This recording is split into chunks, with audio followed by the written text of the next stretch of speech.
गुरु जी धन्यवाद प्रणाम। हरे कृष्ण गुरु जी, धन्यवाद प्रणाम। सकल गुरु जी प्रभु जी धन्यवाद के महाराज प्रणाम। के धन्यवाद प्रणाम। दंडवत प्रणाम। अनंत कोटि वैष्णव के धन्यवाद प्रणाम। समवेत भक्त बिंदु के धन्यवाद प्रणाम। हरे कृष्ण गुरु जी, धन्यवाद प्रणाम। हरे कृष्णा दंडवत प्रणाम। हरे कृष्णा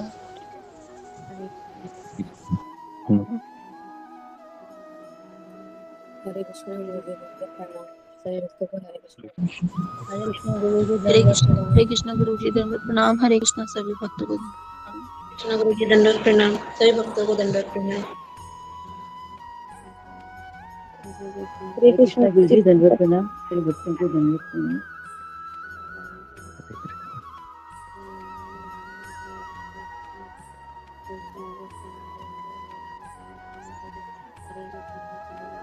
हरे कृष्ण।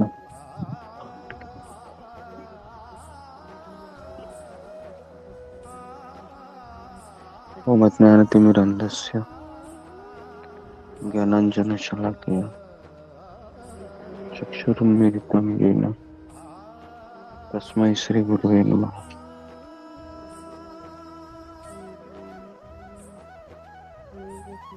जय श्री कृष्ण चैतन्य प्रभु नित्यानंद श्री अद्वैत गदाधर श्रीवासादि गौर भक्तवृंद। हरे कृष्ण कृष्ण कृष्ण हरे हरे, हरे राम राम राम हरे हरे।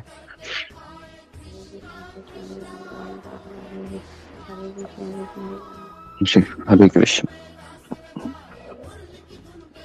तो हाँ, पद्म पुराण में कहा गया है कि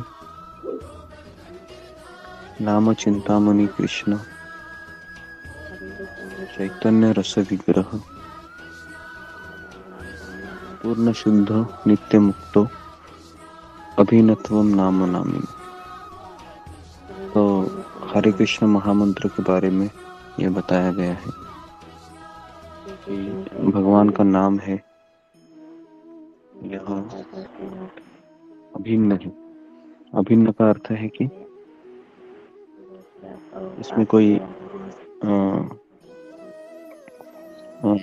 अलग नहीं है भगवान श्री कृष्ण और भगवान का नाम। तो इसके लिए उसमें हम जब जप करते हैं तो उसमें भावना डालना बहुत जरूरी है। भावना मतलब इमोशन होना बहुत जरूरी है। हम जप कर रहे हैं ना। मैं एक बार जापान में गया था 2016 या 2015। तो पहली बार मैं जापान में गया था, मुझे वहां पर शिप ज्वाइन करना था। तो मैंने देखा कि बहुत एक रास्ते पर एक भीड़ उत्पन्न हुई है। मैं भी वहां पर चला गया और फिर मैंने देखा कि एक लड़की थी, वह रास्ते पर चल रही थी, लेकिन और भी काफी लड़कियां चल रही थी वहां पर, महिला।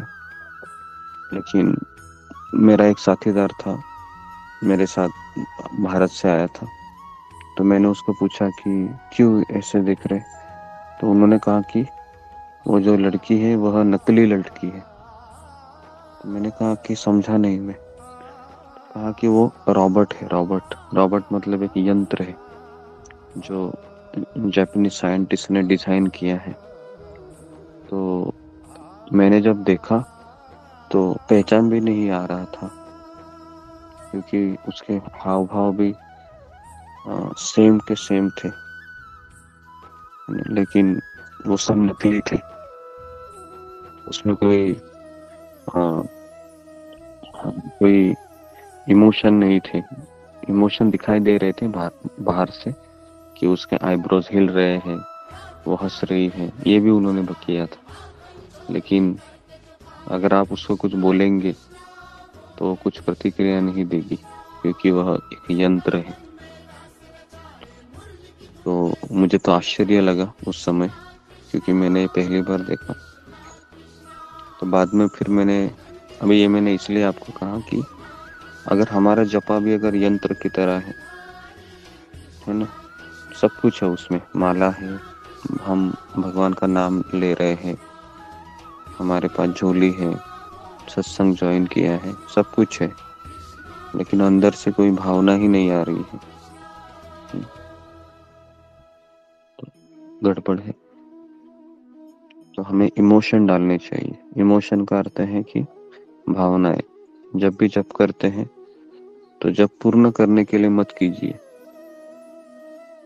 जब कृष्ण को और गुरु को आनंद देने के लिए कीजिए, क्योंकि पूर्ण जप करने से कुछ होने वाला है नहीं। और अगर हमको आनंद देना है तो हमें पढ़ना चाहिए, प्रार्थना करनी चाहिए।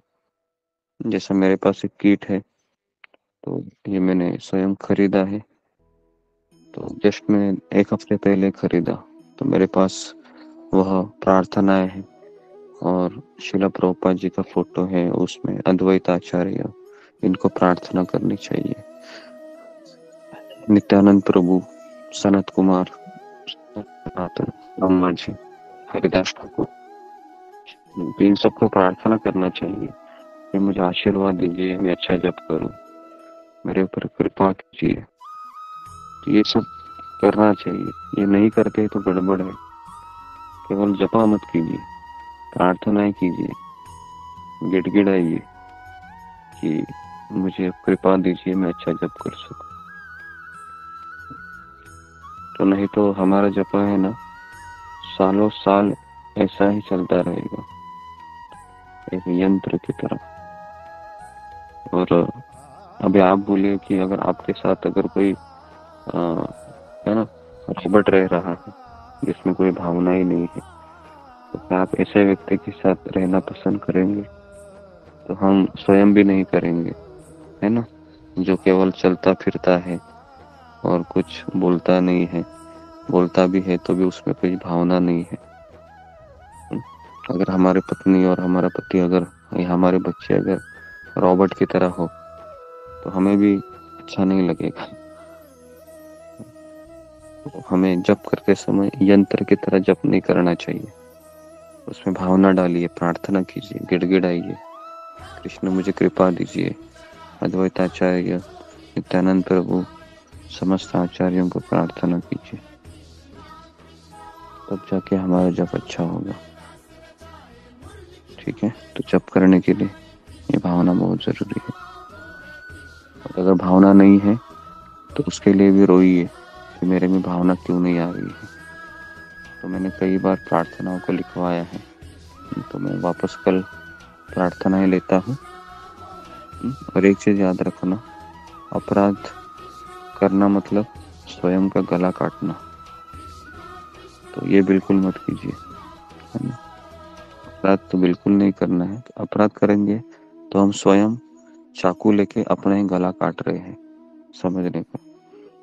तो इसलिए जब भी अपराध हम पढ़ते हैं मंगल आरती के बाद, ये ध्यान पूर्वक सुनिए। ऐसा नहीं कि रोज कर रहे हैं तो बहुत जरूरी है। अपराध से हमेशा बचते रहना चाहिए और इसके लिए पूरा ध्यान पूर्वक जप करना चाहिए। अगर जब ध्यान पूर्वक नहीं कर रहे हैं, अपराध करेंगे, अपराध करेंगे तो क्या होगा, अपने पैर पे कुल्हाड़ी मार रहे हैं। ठीक है, तो इसके लिए हमें प्रार्थना करनी चाहिए कृष्ण से। जैसे ही आपका जप होता है 16 माला, तुरंत मत उठिए, भगवान से, गुरु से प्रार्थना कीजिए कि मैंने जो भी जप किया 16 माला आपकी प्रसन्नता के लिए किया, मुझे आप आशीर्वाद दीजिए। और जो भी मेरी असावधानी हो या जो भी मैंने ध्यान नहीं दिया होगा तो मुझे क्षमा कीजिए। तो इस तरह से आपको प्रार्थना करनी है ना। जप मतलब प्रार्थना, है ना। जप मतलब ये नहीं कि मैं बोल रहा हूँ, है ना, बस फिनिश करना है, नहीं, हमें प्रार्थना करनी है। हे कृष्ण, हे राधा रानी, मुझे भगवान की सेवा में लगाइए। तो ये सब, ये हमारा मूड होना चाहिए जप करते समय, तब जाके वो रिजल्ट मिलेगा। ठीक है, तो यहाँ पर मैं रुकता हूँ। आप सबका बहुत बहुत धन्यवाद। हरे कृष्णा, हरे कृष्णा। कृष्ण कृष्ण हरे कृष्ण प्रभु जी दंडवत प्रणाम। हरे कृष्ण कृष्ण गुरु गुरु जी जी दंडवत दंडवत हरे हरे कृष्ण कृष्ण राम राम भैया कृष्ण सब लोग गुरुदेव प्रवीण माता जी हरे कृष्ण गुरु जी प्रवीण आपके माता चरणों जी में आप दंडवत प्रणाम। सभी भक्तों के चरणों में दंडवत हरे कृष्ण गुरु जी दंडवत प्रणाम। हरे कृष्ण सभी भक्तों को दंडवत प्रणाम। हरे कृष्ण हरे हरे हरे कृष्ण कृष्ण कृष्ण हरे हरे हरे राम